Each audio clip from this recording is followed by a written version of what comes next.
The great chamber of Nexus Prime was the most beautiful place in the known galaxy. Its walls were made of living crystal that glowed with soft blue light. Its ceiling stretched so high that clouds formed inside it. And today, like every important day for the last 10,000 years, the representatives of 847 spacefaring civilizations had gathered here to decide the fate of worlds. Ambassador of the Dominion stood at the central podium. He was tall, almost 3 meters, with gray skin that shifted colors when he spoke. His 4 eyes scanned the massive room, looking at the thousands of delegates who floated in their gravity chairs, each one representing a species that had mastered the stars. "Fellow members of the Galactic Council," he began, his voice carrying through the chamber like thunder, "I bring before you a matter of urgent concern, a threat that grows stronger with each passing cycle." He waved one of his 6 arms, and a hologram appeared above the podium.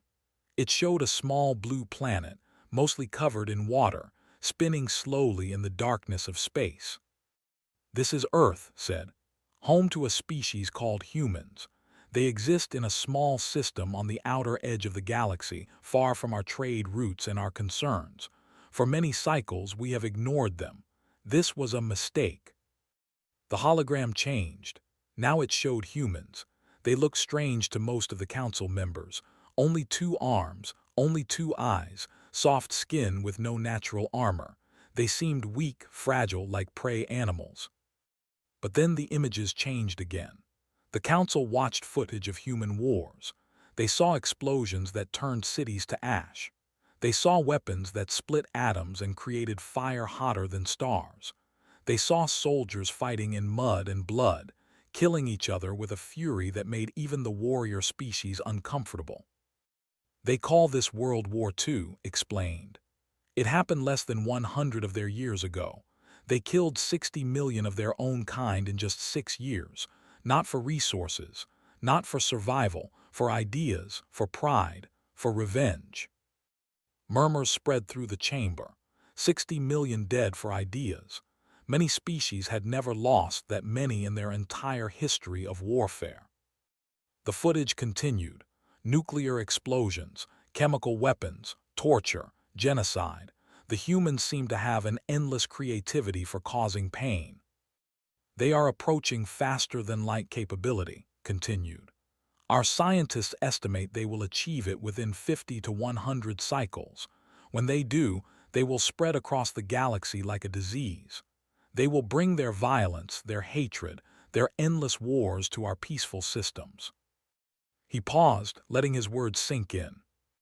"I propose that we act now, while we still can. The Dominion is prepared to lead a peacekeeping mission to Earth. We will pacify the humans, take control of their world, and ensure they never threaten galactic peace." The chamber erupted in discussion. Some delegates nodded eagerly, others looked uncertain, a few seemed troubled. In the upper levels of the chamber where the eldest species sat, High Arbiter watched in silence. She was old, older than most civilizations in this room. Her species had been among the founders of the Council, back when the galaxy was young and wild. She had seen empires rise and fall. She had witnessed the birth of stars and the death of worlds. And she had seen species like humans before. When the vote was called, raised her hand against the motion. Only 234 others joined her. 612 voted in favor. The motion passed. After the session ended, a young delegate approached. He was Al, a member of a species that had joined the council only 1,000 cycles ago. They were still learning the ways of galactic politics. "High Arbiter," he said respectfully, "may I ask why you voted against the motion? The evidence was clear. The humans are dangerous." Looked at him with eyes that had seen too much history. "The evidence was incomplete," she said softly. "Ambassador showed us what humans do to their enemies. He did not show us what they do for their friends." Frowned, "I do not understand." "Then let me tell you a story," said. She gestured and a hologram appeared between them. It showed Earth again but a different image, a city in ruins. Buildings collapsed. smoke rising. "This is a human city called Hiroshima," explained. "The humans destroyed it with one of their nuclear weapons, showed you this image to prove their capacity for destruction." The image changed. The same city, but now it was rebuilt. Tall buildings reached toward the sky. Gardens bloomed. Children played in parks. This is the same city 70 of their years later. They rebuilt it. They made it beautiful. And the two nations that fought that war, they became close allies, close friends. They protect each other now. Waved her hand, and more images appeared. Humans rushing toward burning buildings to save strangers. Humans crossing oceans to help after natural disasters. Humans giving food and medicine to former enemies. "Humans are not just violent," said. "They are everything all at once. They can hate with a fire that burns worlds, but they can also love with a strength that moves mountains. They are the most contradictory species I have ever studied. And that is what makes them dangerous, young Al, not their violence, their unpredictability." She turned to look out at the stars visible through the chamber's crystal walls. "We are about to attack a species that has spent its entire existence fighting itself. They have never had a common enemy. They have never needed to unite. We are about to give them something they have never had before." "What is that?" Al asked. "A reason to stop fighting each other," said. "A reason to become one. And when humans become one, when they work together toward a single goal." She shook her head slowly. "I have seen it happen before, long ago, with another species. They were peaceful, creative, full of life, until they were threatened.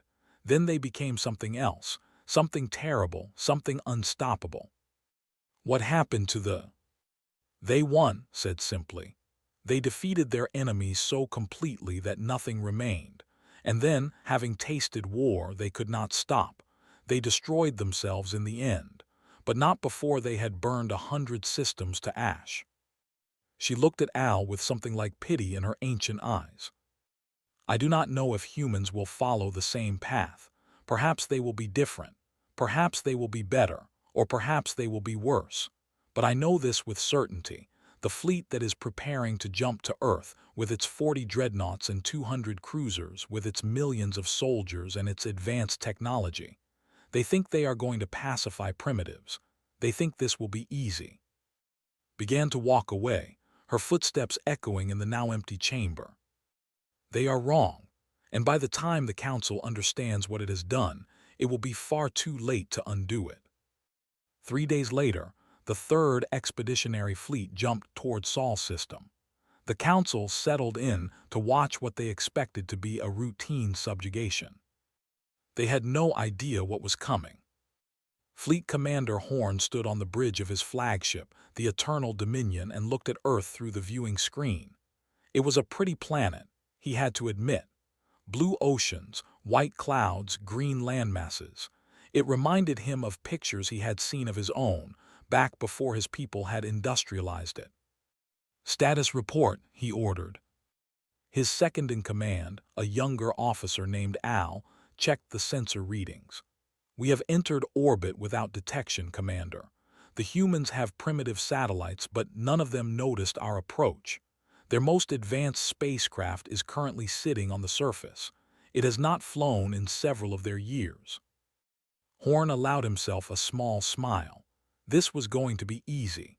The intelligence reports had been accurate.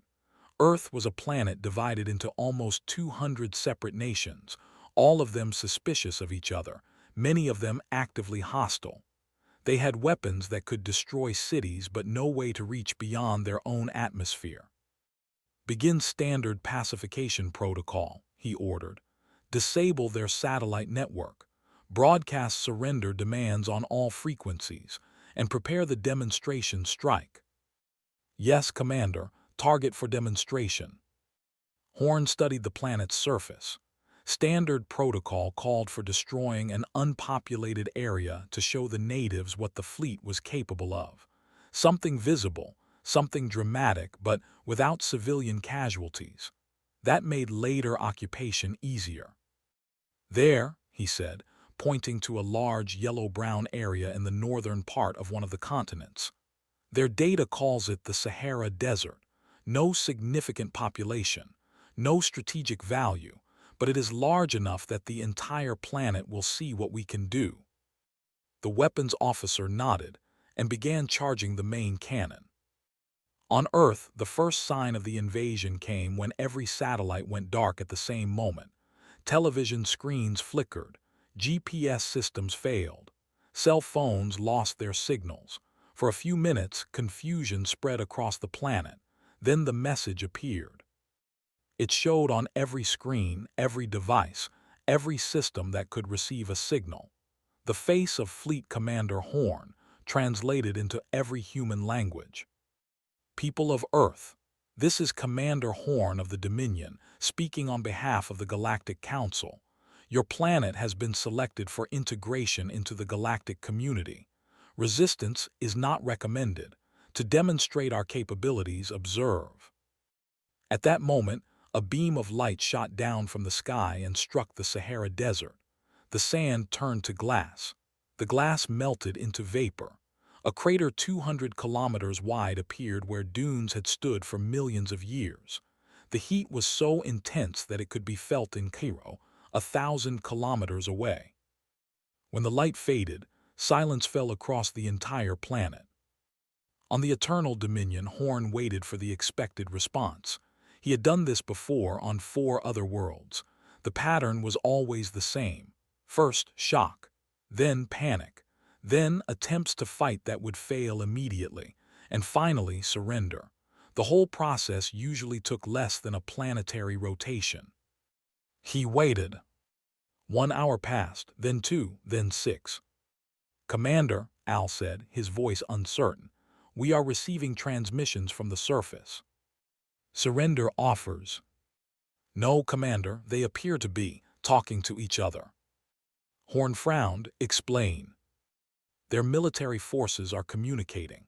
Their governments are communicating, but not to surrender. They are sharing information, resources, intelligence. They are." Al paused, checking his instruments again as if he could not believe what he was seeing. "Commander, 2 of their nations were on the edge of war with each other this morning. They had troops facing each other across a border, weapons ready. Now they are standing down, both of them, at the same time.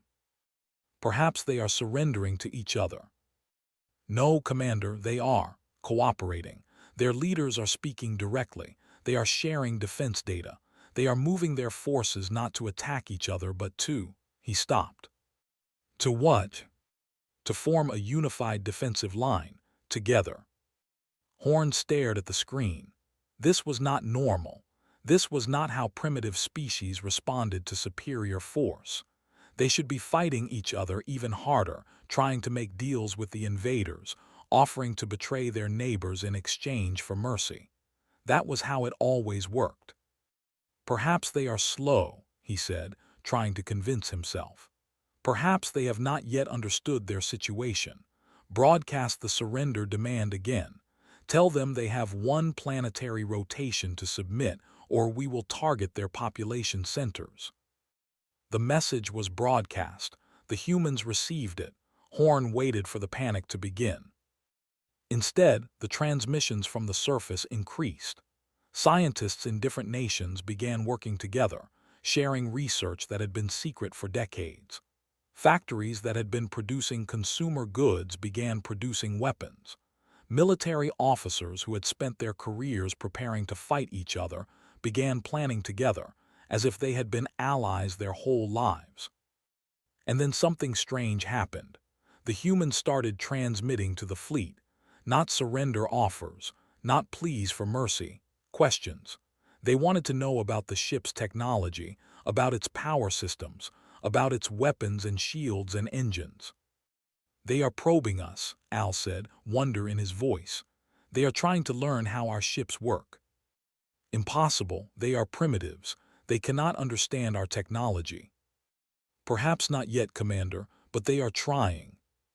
Far away on Nexus Prime, the Galactic Council watched the events unfold through the fleet's broadcast. Most of them were confused. This was not going according to plan. But in her seat high above the chamber, High Arbiter leaned forward. her ancient eyes bright with something that might have been fear or might have been respect. "You fools," she whispered. "You absolute fools. You attacked a species that spends all its energy fighting itself. You gave them something they have never had in their entire history, a common enemy, an outside threat, a reason to unite." She watched as the humans continued to organize, to cooperate, to prepare. In less than 12 hours, they had done what many species could not do in centuries. They had stopped their internal conflicts. They had shared their secrets. They had become one. "You wanted to pacify them before they could reach the stars," murmured. "You were afraid of what they might become, and now, by threatening them, you have made them become it faster." On the Eternal Dominion, Horn was beginning to feel the first hints of unease. The humans still had not surrendered. Worse, they had stopped responding to communications entirely. All their energy was now focused on each other, on building something, on preparing. For what, he could not yet understand. "Commander," Al said quietly, "I have been analyzing the rate at which they are adapting. If they continue at this pace, if they continue to cooperate at this level, Speaker, they could achieve functional space capability within 3 to 5 planetary rotations. Not interstellar, but enough to reach us in orbit. Their weapons are primitive, but they have a lot of them. And they are creative, Commander, very creative." Horn looked at the blue planet turning slowly below him. For the first time, he felt a cold sensation in his stomach. Something was wrong.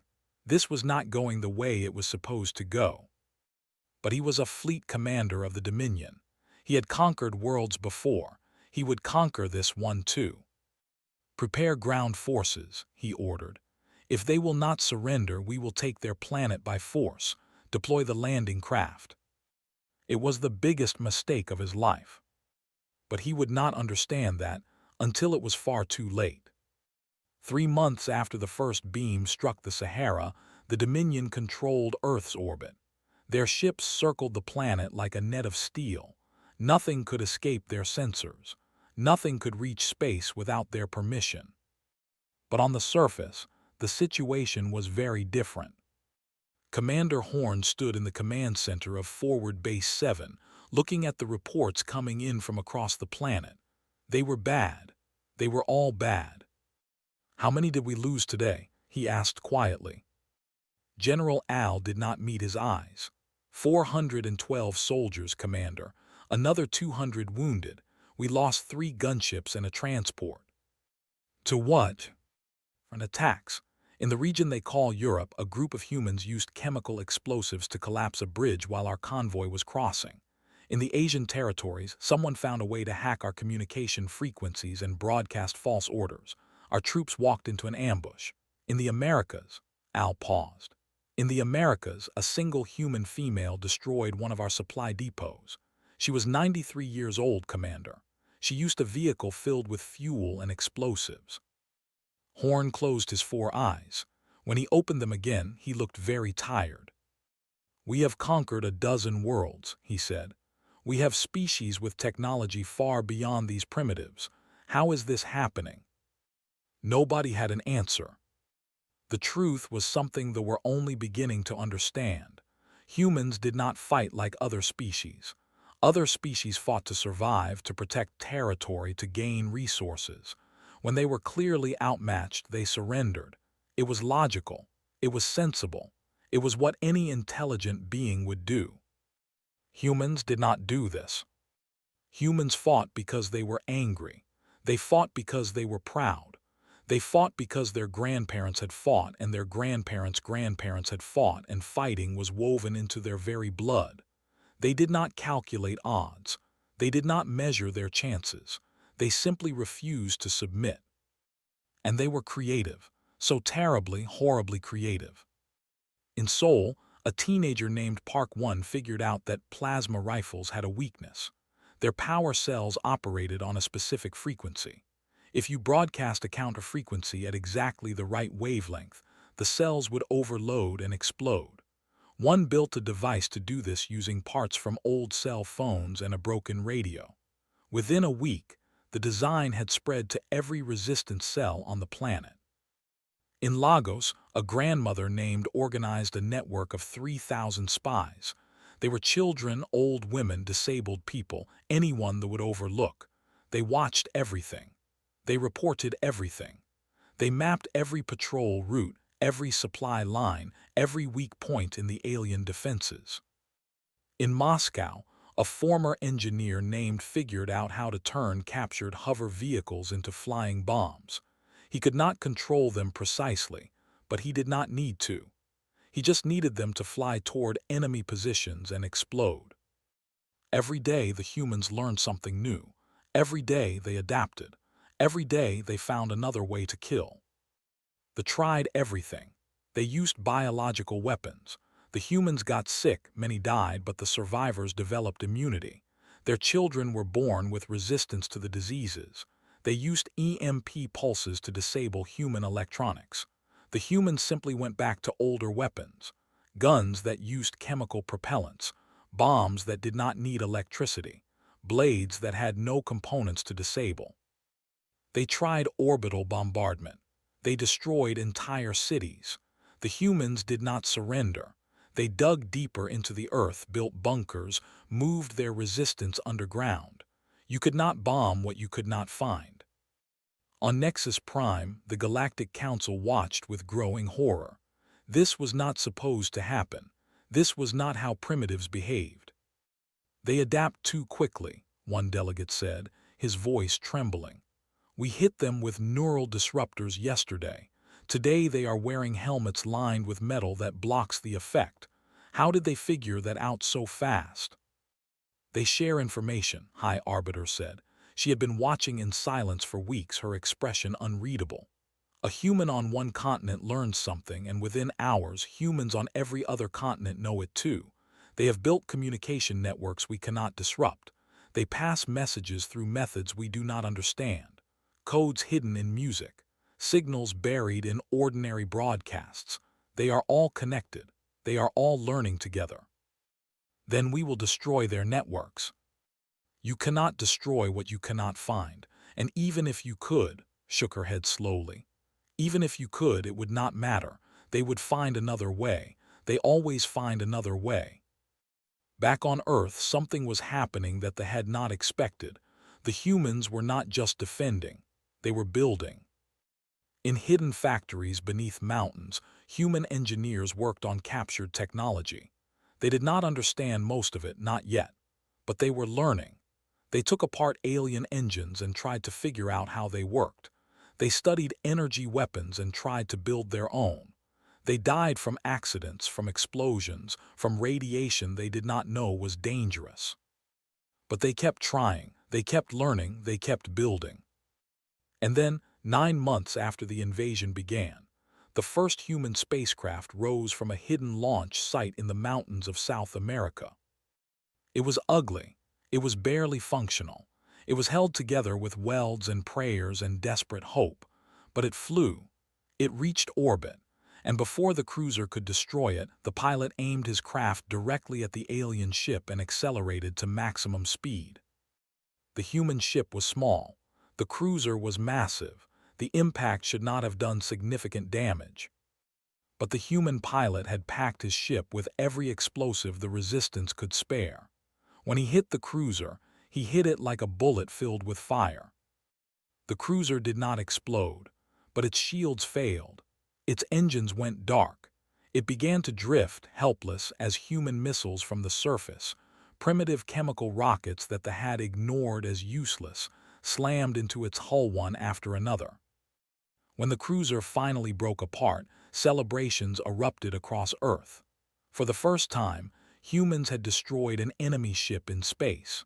For the first time, they had proved that the invaders could be hurt. The pilot's last transmission, broadcast on every frequency, became a battle cry that echoed around the world. Witness us. On the Eternal Dominion, Commander Horn stared at the wreckage of his cruiser. Around him, his officers were silent. They have been under siege for less than one of their years, Al said quietly. In that time, they have unified their species, built functional spacecraft, and destroyed one of our warships. Commander, what will they be capable of in 5 years? In 10? Horn did not answer. He could not answer. He was beginning to understand something terrible. They had not come to Earth to pacify a primitive species. They had come to wake something up, something that had been sleeping, fighting only itself, wasting its energy on internal conflicts. Now it was awake, now it was unified, now it was angry. And it was getting stronger every single day. On Nexus Prime, High Arbiter watched the footage of the cruiser's destruction. Around her, delegates were shouting, arguing, demanding action. More ships, more soldiers, more weapons. Surely, if they just committed more resources, they could crush these primitives. Said nothing. She had seen this before. She knew how this story ended. The question was no longer whether they could conquer Earth. That chance had passed. The question now was whether the galaxy could survive what it had awakened. 2 years had passed since the first beam struck the Sahara Desert. 2 years of war, 2 years of death, 2 years of fire and blood and endless resistance. The Dominion had committed everything they had. 40 dreadnoughts had become 60. 200 cruisers had become 400.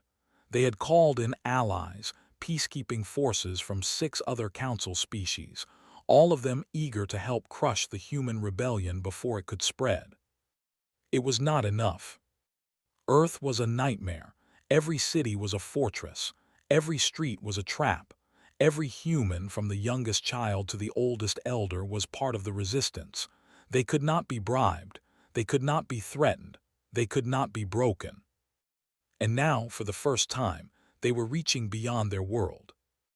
Admiral Horn, he had been promoted after his predecessor died in a shuttle explosion, stood on the bridge of his new flagship and watched the sensor readings with growing dread. 12 contacts, 12 human ships. They had launched from hidden bases on Earth's moon, places the fleet had never thought to check. Their technology has improved, his tactical officer reported, trying to keep his voice steady. These are not the suicide craft we saw before. These have shields, weapons, faster-than-light capability. Impossible, Horn said, but he did not believe his own words anymore. He had learned not to use that word when discussing humans. Where did they get FTL drives? They built them, Admiral, based on captured technology from our ships. Our engineers say the designs are crude, inefficient, dangerous. They estimate a 20% chance of catastrophic failure on any given jump. 20%. No sane species would use a drive with those odds. The tactical officer was silent. They both knew the answer. Humans did not think like other species. They did not calculate acceptable risk the same way. If there was an 80% chance of success, humans would take that chance. And they would celebrate the ones who died as heroes. What is their heading? Horn asked. The tactical officer checked his readings. Then he checked them again. His face went pale. Admiral, they have jumped to FTL. Their heading is Prime. For a moment, nobody on the bridge moved.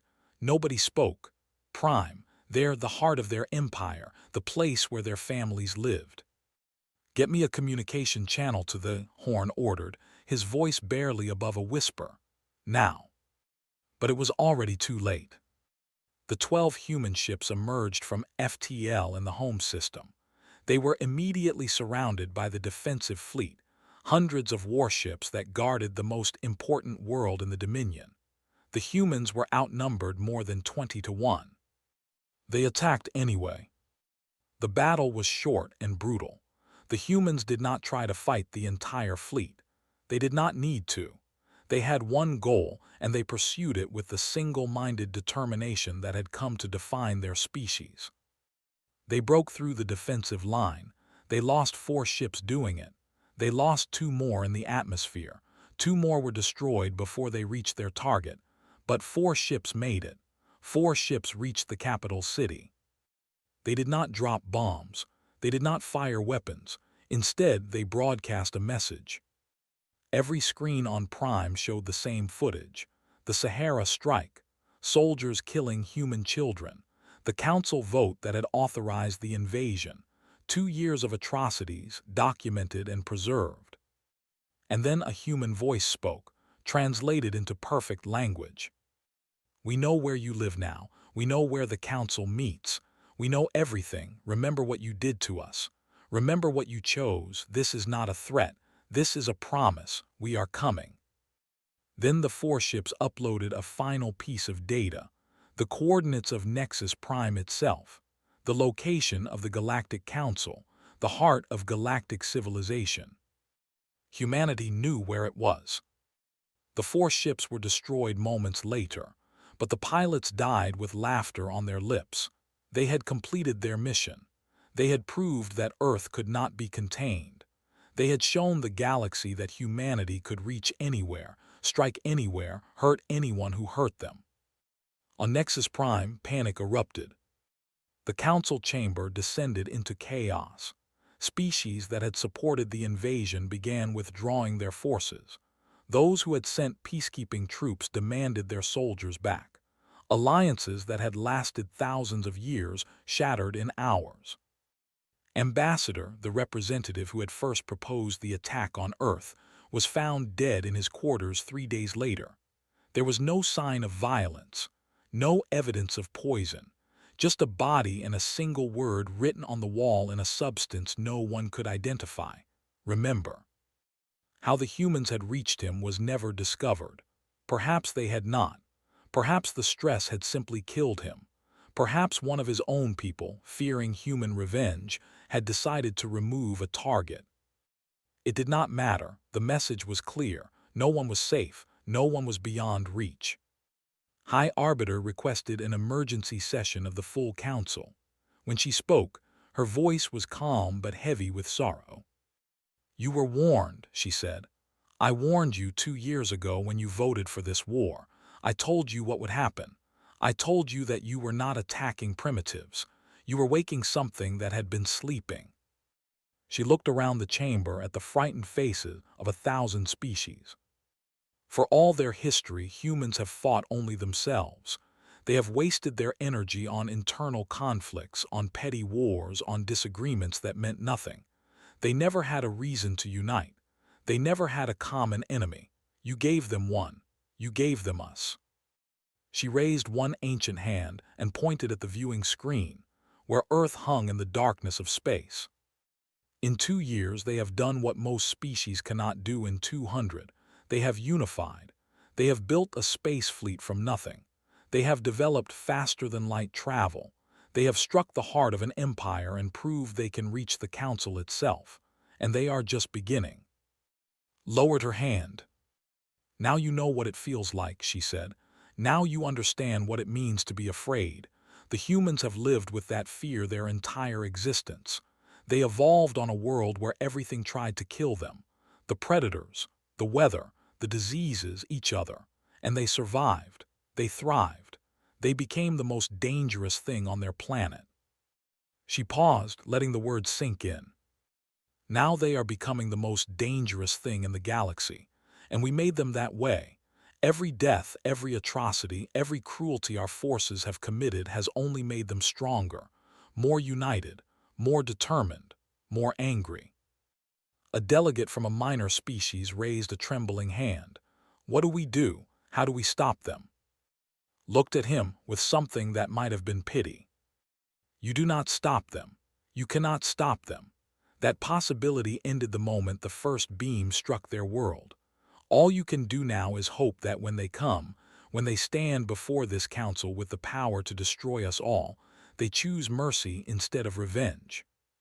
She turned to leave the chamber. "And pray," she added quietly, "that humans are better than us. Because if they are not, if they are exactly what we feared they were, then the galaxy will burn, and we will have no one to blame but ourselves." The chamber was silent. Somewhere in the darkness of space, human engineers were building more ships. Human soldiers were training for battles in zero gravity. Human scientists were studying every piece of alien technology they could capture. The humans were coming, and nothing in the galaxy could stop them now. 5 years after the first beam struck the Sahara Desert, humanity came to Nexus Prime. Not as invaders, not as conquerors, not with weapons firing and cities burning. They came in a fleet of 50 warships, led by the Remembrance, the first true human battleship. It was a beautiful and terrible thing, born from 5 years of desperate innovation, built from the lessons learned in blood and fire. Its weapons could crack planets. Its shields could withstand the combined firepower of any fleet in the galaxy. But its weapons were silent.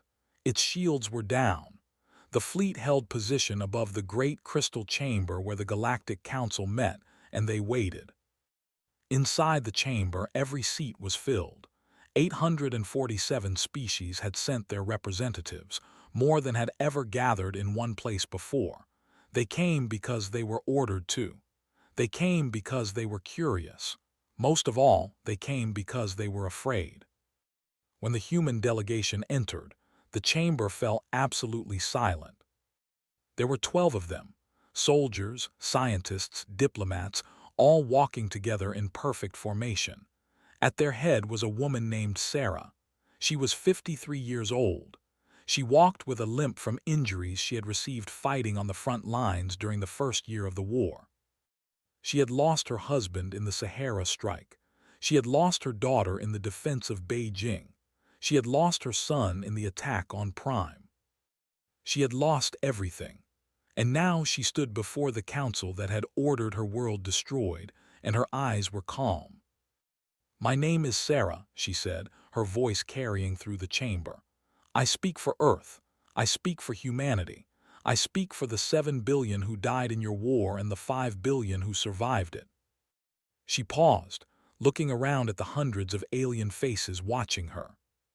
"You expected us to come here for revenge. You expected fire and death and destruction. You prepared your defenses. You built your weapons. You made your plans for war." Sarah smiled. It was not a happy smile. It was the smile of someone who had seen too much to feel simple emotions anymore. "We are not here for revenge." Murmurs spread through the chamber, confusion, disbelief, fear. "We could destroy you," continued. "Make no mistake about that. Our fleet above this chamber could crack this world like an egg. Our scientists have weapons you cannot imagine. Our soldiers have been fighting for 5 years and they are very, very good at killing." She let that sink in. "But we are not here to kill. We are here to build something better." She reached into her jacket and pulled out a small device. She pressed a button and a hologram appeared above her head. It showed a document, written in 100 languages. "This is the Treaty of Earth," she said. "It establishes humanity as a full member of the Galactic Council, equal voting rights, equal representation, equal protection under galactic law." The murmurs grew louder. A full seat on the council, for a species that had been considered primitive just 5 years ago. "The treaty also establishes the Galactic War Crimes Tribunal," continued. "A court that will investigate and prosecute any species that commits atrocities against another. The bombardment of civilian populations, the use of biological weapons, the murder of prisoners, all of these will become crimes, punishable by the full weight of galactic law." She looked directly at the section where the delegation sat. Their seats were notably empty. The government had collapsed 2 years ago, torn apart by internal conflict and economic ruin. The first cases before this tribunal will concern the invasion of Earth. We have evidence. We have witnesses. We have the records your own ships transmitted back to the Council. Those who ordered the attack, those who carried out the atrocities, will face justice. A delegate from one of the senior species rose to speak. His name was Al. He had been young when the war began. He was not young anymore. "And if we refuse," he asked, "if we reject your treaty?" Looked at him, her eyes were tired, so very tired. "Then we leave," she said. "We take our fleet and go home. We continue to build. We continue to grow. We continue to become stronger. And the next time we meet, perhaps we will not be so merciful." She paused. "But I do not think you will refuse. You have watched us for 5 years. You have seen what we can do. You know that fighting us would be long and costly and painful. You know that we do not surrender. We do not give up. We do not stop." She took a step forward, and her voice softened. "But you also know something else. You know that we could have come here with weapons instead of words. You know that we could have demanded your submission instead of your partnership. You know that we chose to offer peace when we had every right to offer war." She looked around the chamber, meeting the eyes of species that had voted to destroy her world. "That is who we are. We are capable of terrible things. You have seen that. But we are also capable of wonderful things. We build. We create. We forgive. We were fighting each other for all of our history, but we were also building civilizations, composing music, creating art, dreaming of the stars." Her voice grew stronger. "You wanted to pacify us before we could reach you. You were afraid of what we might become. And now we are here. We have become what you feared, but we have also become something you did not expect. We have become something better." High Arbiter rose from her seat. She was old, so old, and she had seen so much. But when she looked at Sarah, there was something new in her ancient eyes, something that might have been hope. "I have a question," said. 5 years ago I warned the council that you would surprise us. I told them that you were more than they understood, but even I did not expect this. I did not expect mercy. Tell me, Ambassador, why? After everything we did to you, after all the death and suffering, why do you offer peace?" Sarah looked at the ancient arbiter. For a moment, her composure cracked.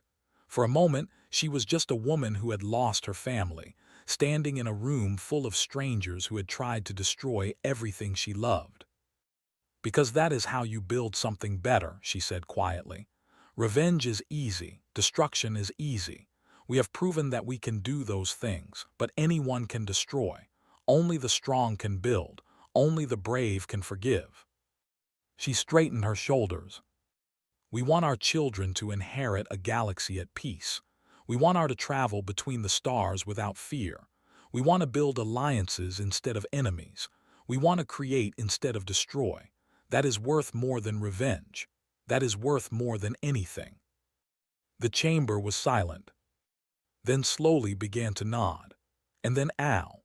And then others, one by one, species after species, until the entire council was nodding in agreement.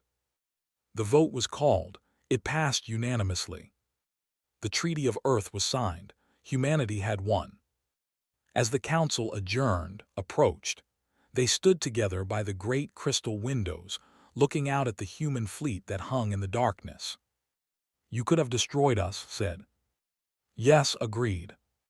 "Why did you not?" Was quiet for a long moment. Then she said, "When I was young, before the war, before everything, my grandmother told me a story about a nation that had been attacked, devastated, nearly destroyed. They could have sought revenge. They could have burned their enemies to the ground. Instead, they rebuilt. They forgave. They became friends with those who had tried to kill them." She looked at. "I did not understand that story when I was young. I thought it was weakness. But I understand it now. True strength is not the ability to destroy your enemies. True strength is the ability to turn enemies into friends." Was silent for a moment. Then she said, "They could not do what you have done. They won their war, but they could not stop fighting. They destroyed themselves in the end." "I know," said. "We read the records. We learned from their mistake." "So you are better than them, better than us." Shook her head. "Not better, just different. We carry the same darkness you carry, the same capacity for destruction, but we also carry something else. Hope. The belief that tomorrow can be better than today. The faith that our children can build what we could not." She turned to face the stars. "We are not good at being victims," she said, "but we are very good at being friends. You will see." High above Nexus Prime, the human fleet held position, not as a threat, not as a warning, as a promise. Humanity had arrived. The war was over. and the long, hard work of building peace had finally begun. In the years that followed, the galaxy would change in ways no one could have predicted. Old enemies would become allies. Ancient conflicts would be resolved. Species that had never spoken would learn to work together.